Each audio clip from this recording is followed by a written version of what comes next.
ውስጤን ረብሾታል። ሲቀጥል ደግሞ እኔ ከቪዲዮ ውጭ እንዲሁም ቲክቶክ ላይም ዩቱብ ላይም ካየኋቸው ቪዲዮዎች ውጭ ልጅቷን አይቻትም በአካልም አግኝቻት አላውቅም። እንደዛ ነው እያለች እያወራች ያለችው እና አብረን አውርተን ምናምን ተስማምተን ምናምን ነው እያለች ያለችው። ይሄ ሁሉ ነገር አልነበረምም አልተፈጠረምም። እና በጣም ትንሽ አንዳንድ ነገሮች በጣም ውስጤን የረበሹት ነገሮች ስላሉ ነው። እናወራለን ምናምን ስትል ያው አሁን እየዋሸኝ እንዳልሆነ በምን ልተማመን እንዴ? ሲቀጥል ደግሞ ሲቀጥል ደግሞ በምን ልተማመን? ምን ቀብላ ስትሽ ነው ቤተሰቤን እኔን ያገባሽኝ? እና ታዲያ ጥሩ አይምትይዝ በመንገድ አንደኛ ነገር ትክክል አይደለም። በቃ እሺ ጥሩ። ሌላው ደግሞ ትክክልም ሆነም አልሆነም ሲቀጥል ደግሞ የሄድከው እናት አባት ቤት ነው አይደለ? ለምንድን ነው ሩም መያዝ ያስፈልገው? አልተመቸህም? የእናት አባት ቤት የተወለድክበት ያደግክበት የኖርክበት ቪዲዮ ላይ ልናገር ነው ይሄ ነው ብዬ ግዴታ መውጣት አለበት ሁሉም ነገር። በጣም ደስ ይላል ግን እሱን እኔ አውራሻለሁ ለምን እንደሆነ እኔን ተመችቶኛል። ለማንኛውም ጥሩ ነው። እኔ ለአንቺ እነግርሻለሁኝ እሱን በምን ምክንያት እንደሆነ ማለት ነው። ሰላም ሰላም፣ ጤና ይስጥልኝ ውድና የተከበራችሁ የቻናሌ ቤተሰቦች እንዴት ናችሁልኝ? ደህና ናችሁ? እኔ ደህና ነኝ እግዚአብሔር ይመስገን ብያለሁ። የኔ ውድ ቤተሰቦች ማለት ነው ተመልሼ መጥቻለሁ በሌላ ቪዲዮ ማለት ነው። እንግዲህ ሰሞኑ የሚለቀቅ ቪዲዮ እያየን ነው። ዛሬ በሩታዬ በአብርሽ ቤት የሩታ መታለች። እንግዲህ የቆየ ነገር ነው። በነገራችሁ ላይ እቺ እነዚህ ተብዬው እንግዲህ የቆየ ነገር ይዛ እያመጣችሁ እስከ ዛሬ ተደብቃ ቁጭ ብላ ፍቅረኛዬ ነው ምናምን ነው በቃ የምትል ጉድ የለም እንግዲህ እና ሩታም ደግሞ ይሄ ነገር ከኔ በፊት ነው ግን ቢሆንም የተደበቁ ነገሮች አሉ ብላ ነው እንግዲህ ሩታ እንግዲህ አብርሽን ከቡታጀራ ጣርትታ እየመጣ ማለት ነው። እና በጣም የሚገርም ነገር ነው። ቤተሰብ ሰው ወደ ትዳር ካገቡ በኋላ የቆየ ነገር አምጥታ ፍቅረኛዬ ነው ብላ ማመጣቷ እኔ በጣም ገረመች ልጅቷ ማለት ነው። እና ዛሬም እንግዲህ በሌላ ቤት መታለች። በብሩኬ ቤት ነው ምንድነው የሚባለው? በዛን የመጣችው እንግዲህ በጣም ነው የሚያስጠላው ለመናገር ማለት ነው። እና ይህ ቆየ ነገር እንኳን ሰው እኮ አግብቶ እንኳን ይለያያል። አንቺ ፍቅረኛ ልትሆን ማለት ፍቅረኛ ይቅርና ሰው አግብቶ እንኳን ይለያያል ልጅ ወልዶ ማለት ነው። እና አንቺ ግን ፍቅረኛዬ ነው እስከ 1 አመት የት ነበርሽው? ወንድ ልጅ መቼም ይቃ አይደለም ቁጭ ብሎ እኮ ይጠብቅሽ። አንቺ እኮ የርሹ ለትምህርት ነው። ስለዚህ እስከ 1 አመት አንቺን ቁጭ ብሎ ሊጠብቅሽ ነው ያሰብሽው ወይስ ምንድን ነው?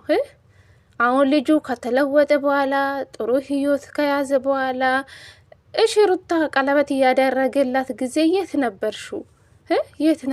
ዛሬ መጥተሽ ፍቅረኛዬ ነው ብዙ ነገር አሳልፈናል፣ ብዙ ፎቶ እኔ ጋ አለ፣ ሪካርዶች አሉ ብላ ነው የምታወራው። በእርግጥ አውጫ የምትዋረጂ አንቺ ነሽ እንጂ አብርሽ አይደለም። ወንድ ልጅ እኮ ምንም አይሆኑ፣ ሴት ልጅ ናት እንጂ የምትዋረደው ማለት ነው። አንቺ ነሽ የምትዋረጂ እንጂ አብርሽ ምንም አይሆኑ። ወንድ ልጅ እኮ ነው፣ ወንድ ልጅ ምንም አይሆኑ። ስለዚህ የምታፍሪ አንቺ ነሽ። እና ራስሽን ለሚዲያ አትስጪ ነው ምልሽ። ራስሽን ብታስቆጥቢ መልካም ነው። ለምን ሰው ሁሉ በኮሜንትሽ የነገረሽ ነው። የት ነበርሽ እስከ ዛሬ? ትምህርት አትበይ ማለት ነው። እና ስለዚህ ምንም ማድረግ አይቻልም። ያለፈ ነገር እኮ ነው አሁን ላይ ማለት ነው። የሚመጣልሽ የሚጨመርልሽ ምንም ነገር የለም። በቃ አብርሽ በቃ ባለትዳር ነው፣ አግብቷል፣ ሚስት አለ፣ ሚስቱ እርጉዝ ናት። በቃ ምንም ማድረግ አይቻልም እንጂ ተፋቺው እንጂ ያንቺ ምንም ነገር ይዞ አልሄደም እኮ ምንም ነገር ማለት ነው። አልፈልጉም ካለ እኮ እሱ ማፍታለሁ እንዴ በግድ ከኔ ጋር ወኚ ማለት ትችላለሽ? አትችሉ። ወንድ ልጅ እኮ ነው እንዴ ማፍታለ እኮ ልጁ በግድ የለም እኮ አሁን ላይ ማለት ነው። በግድ የለም። ስለዚህ ልጁን ታፋቺ በቃ አይፈልግሽም። ራሱ ህይወት አለ በቃ። አብርሽም አንዳንዴ ጥፋተኛ ነው ብዬ ነው የምነግረው። ጥፋተኛ ነው ብዬ ነው የማስበው። ለምን እንደሆነ ታውቃላችሁ? ለምን ቀለል አድርጎ ለሩታ የነገራት እንደዚህ ነበርን ብሎ ለምን ግልጽ አልተናገረም? ሩታ እዚህ ጋር ነው ጥርጣሬ ውስጥ የመጣችው። እስካሁንም እናወራለን ብላ ነው መሰለኝ ለሩታ የተናገረችው ይመስለኛል ልጅቷ ማለት ነው። እና ሁለተኛ ነገር ደግሞ የዋሻችው ነገር አለ። የዋሻችው የት ጋ ነው?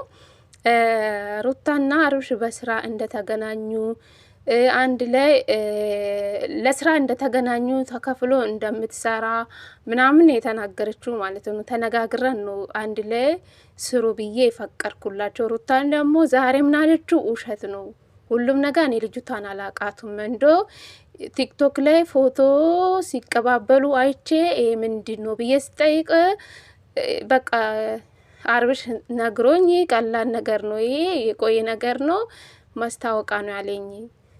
እሱ ደግሞ ይሄ ነገር ይፈጠራል ብዬ አላሰብኩም ነበረ፣ እንደዚህ ግልጽ አድርጌ በስነ ስርዓቱ አላወራውም ብሎ ነው የተናገረው ማለት ነው። ስለዚህ ማን ነው ታዲያ ጥፋተኛ? ልጅቷ ጥፋተኛ ናት። በቃ ያለፈ ነገር ለምን ይዛ ታመጣለች? ሩታ እኮ አሁን በቃ እርጉዝ ናት።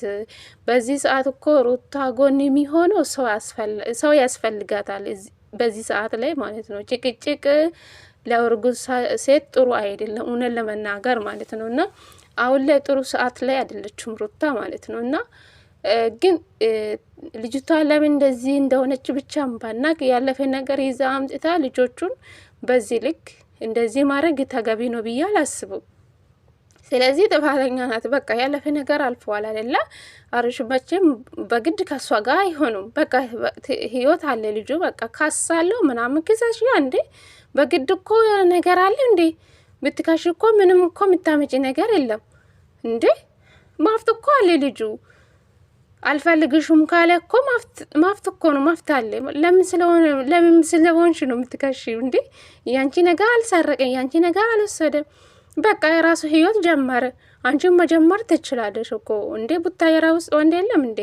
ወንድ ጠፋ እንዴ? ቀበቶ የሚያደርግ ወንድ የለም እንዴ? ቤተሰብ እስኪ ንገሩኝ እንዴ። አሁን እኮ ሩታ ወደ አብርሽ ህይወት ከመጣችሁ በኋላ እኮ ነው አብርሽ እኮ የተለወጠ፣ ሁሉ ነገር ነው የተለወጠ። እውነት ለመናገር ማንኛውም ሰው ያውቃል ይሄ። አሁን ልጁ ጥሩ ደረጃ ላይ ከደረሰ በኋላ ከኔ ጋር ሆኚ ማለት ትችላለሽ? አትችልም። ልጁ እኮ በህይወት አለ። በቃ እንዴ ሼም ነው። አረ ሴቶች ወደ ራሳቸው ተመለሹ። በሰው ትዳር ላይ ፍጥ አትበሉ። በጣም ነው የሚደብሩ የምር። ይሄው እንኳን ኮሜንቶቹን አይተሽ አታፍሪም? አልቅሳሽ ማን ነው የሚያዝንልሽ? እንኳን ሴት ልጁ ሆናችሁ ሴት ልጅ ላይ ትፈርዳላችሁ ምናምን። ጥፋትሽ እኮ ሰው የነገረሽ ያለሹ። በቃ ያለፈ ነገር አልፏል። በቃ ያለፈ ነገር ቤት ምንድን ነው የሚባለው? ጠፍቶብኛል ጌታ። ያለፈ ነገር ያለፈ ክረምት ቤት ይሰራል አይሰራም። ስለዚህ ያለፈ ነገር ነው። በቃ ያለፈ ታሪክ ነው። ስለዚህ ታፋቺ ከአብርሽ ህይወት ውጪ፣ በቃ ውጪ ማለት ነው። ነፂ ተብዬው እንዴ ይደብራል። ሸም የሚባል ነገር የለሽም። አንቺ እኮ ሴት ልጅ ነሽ እኮ። ገና ነገ ትዳሪ ይኖርሻል እኮ። በቃ ወንድ ልጅ ያልፈለገሽ በግድ ከኔ ጋር ሆኚ። ማርክ ያውቃል፣ ማርቆስ ያውቃሉ፣ ሩታ ታውቃለች፣ ፍቅር ታውቃለች። ፍቅር በጣም ምርጥ ልጅ ናት ምናምን። እንዴ ስለ መልካምነታቸው ማን አውራለሽ? በቃ ያለፈ ታሪክ እኮ ማንኛውም ሰው ያውቃል። በቃ አንቺ የአብርሽ ፍቅረኛ እንደሆነ ሁሉም ሰው ያውቃል። በቃ ምን ይጠበስ? ያለፈ ነገር እኮ ነው እንዴ። አሁን ዛሬ መጣሽ ልጁ ትዳር ውስጥ ከገባ በኋላ ምን ይደረግልሽ? እሺ ምን ይደረግልሽ? ምን ይጠበስልሽ? እሺ ወደ አንቺ ሩታን ትቶ ትዳሩን ትቶ ወደ አንቺ ሊመጣልሽ ነው የምትፈልጊ ወይስ ምንድን ነው? ካረሽ ምንድን ነው የምትፈልጊ እንዴ? ስታለቅሽ ሸማ ይዝሽም እንዴ? እስከ ዛሬ ተደብቄ ምናምን ቤት ውስጥ እንደልቀራ ነው የምትፈልጉ ወይስ ከሚዲያ ሊጠፋ ነው የምትፈልጉ ወይስ ምንድን ነው የምትፈልጊ? በስነ ስርዓት ብትመጪ እኮ ሰው እኮ በስነ ስርዓቱ ይቀበልሽ ነበር። ግን ጥፋተኛ ስለሆንሽ እኮ ነው እንዴ ያመጣሽው። ገና ብዙ ማወጣ ነገሮች አሉ፣ ሪካርዶች አሉ። አውጪ። አብርሽ እኮ ወንድ ልጅ ነው። ስላወጣሽ እኮ እሱ ከአንቺ ጋር አይሆኑም መቼም ማለት ነው። ስለዚህ ከሰው ህይወት ውጭ። በቃ ልጆቹ ባለትዳር ናቸው። በቃ አብርሽን ለአንቺ አይጠቅምሽም። በቃ የራሱ ህይወት ይዘዋል። ስለዚህ መልካም ምኞትሽን ግለጭ። መልካም ምኞትሽን ብትገልጭላቸው ጥሩ ነው ብዬ አምንሻለሁ። ስለዚህ ይበቃሻል እንዴ አይደብርሽም እንዴ? ለካ ሚዲያ ትንሽ ቀዝቀዝ ስል ደስ አይሉም። እውነት አብርሽና ሩታ መልስ ባይሰጡ ሰምቶ እንዳልሰሙ ሆኖ ነገሮቹን ቢያልፉ ጥሩ ነው ብዬ አስባለሁ። ስለዚህ በቃ የልጆቹን ስም ለማጠፋት እንዴ ልጆቹ እንኳን በትዳራቸው እስኪ እረፍት ስጡ እንዴ። እረፍት ቢኖራችሁስ እንዴ እስከ መቼ ነው ሩታ አብርሽ አይሰለቻችሁም እንዴ? ስለ ሰው ህይወት ስታወሩ ስትኖሩ ማለት ነው። ስለዚህ ነፂ ተብዬው ውጭ በቃ ከሰው ህይወት ማለት ነው። ሁሉም ሰው የነገረች ነው አንቺ ጥፋተኛ እንደሆንሽ እየነገሩሽ ነው ከገባሽ ማለት ነው። እና ልጆቹ ህይወታቸው ይኖሩ ውጪ በቃ እንዴ ይደብራል በዚህ ልክ ማለት ነው። እና አንዳንዱ የወንድ ሀልጮችም አሉ ቡታየራ ውስጥ ሆኖ ከሴት ጋር ወሬ የሚቀባበሉ ሴቶች ማለት ነው። ብሩኬ ነው ማን ነው የሚባለው? አንዱም ስታስጠሉ እውነት ለመናገር እንዴ የሰው ልጅ እኮ ወደ በቃ ባለ ትዳር ነው። ከሰው ህይወት ውጡ። የማንም ፎቶ አምጥታችሁ እሷ እውነቱን ተናገሪ፣ እውነቱን አውጪ። እውነቱን አውጥታ እኮ ምንም የምታደርግ ነገር የለም እኮ እሷ ናት የምታፍረው እንጂ አብርሽ ምንም አይሆኑም። ስለዚህ ተስፋ ቁረጭ ነው ምልሽ ባክሽ። በቃ ተፋች ልጁ መልሱ ነገ ወይም በሩታ ቤት ቪዲዮ ይለቀቃ። ይሄ ነገር ፍቺ በቃ ፍቺ እንዴ ካሳለው አለች እኮ ጭራሽ ምን ሼ ነው ጉድ እኮ ነው።